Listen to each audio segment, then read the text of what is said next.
সংবিধানের যে সংশোধনীর মাধ্যমে তত্ত্বাবধায়ক ব্যবস্থা প্রবর্তন করা হয়েছিল সেই ত্রয়োদশ সংশোধনী বাতিলের রায়ের বিরুদ্ধে নতুন করে আপিলের অনুমতি দিয়েছেন দেশের সর্বোচ্চ আদালত।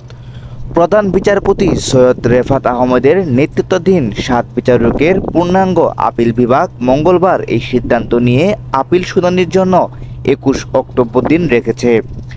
হাইকোর্টের রায়ের বিরুদ্ধে আপিল শুনানি করে সুপ্রিম কোর্টের আপিল বিভাগ বিগত আওয়ামী লীগ সরকারের আমলে ২০১১ সালে সংবিধানের ত্রয়োদশ সংশোধনী বাতিল ঘোষণা করে, তাতে তত্ত্বাবধায়ক সরকার ব্যবস্থাও বাতিল হয়ে যায়। সেই রায় পুনর্বিবেচনার রিভিউর জন্য ২টি রাজনৈতিক দল এবং ৬ জন ব্যক্তির করা ৪টি আবেদন শুনে নতুন করে আপিল শুনানির সিদ্ধান্ত দিল সর্বোচ্চ আদালত।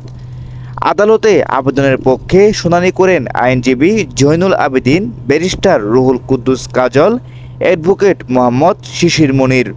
রাষ্ট্রপক্ষে ছিলেন অ্যাটর্নি জেনারেল মোহাম্মদ আসাদুজ্জামান।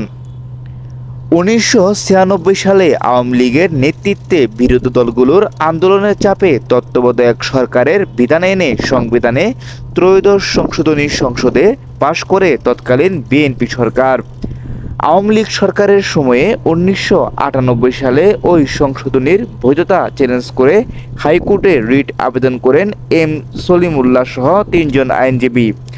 পরে বিএনপি সরকারের সময়ে ২০০৪ সালের ৪ আগস্ট সেই রিট খারিজ হলে তত্ত্বাবধায়ক সরকার ব্যবস্থা বৈধ থাকে।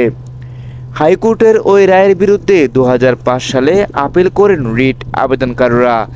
২০০৬ সালে রাজনৈতিক সংকটের প্রেক্ষাপটে জরুরি অবস্থা জারির পর গঠিত তত্ত্বাবধায়ক সরকারের ২ বছর ক্ষমতায় থাকার পর এ পদ্ধতি দুর্বলতা নিয়ে প্রশ্ন ওঠে। পরে আবার আওয়ামী লীগ ক্ষমতায় ফিরলে ২০১০ সালের ১ মার্চ আপিল বিভাগে ত্রয়োদশ সংশোধনী মামলার শুনানি শুরু হয়। শুনানিতে আপিল আবেদনকারী এবং রাষ্ট্রপক্ষ ছাড়াও এমিকাস কিউরি হিসেবে শীর্ষস্থানীয় ৮ জন আইনজীবী বক্তব্য দেন।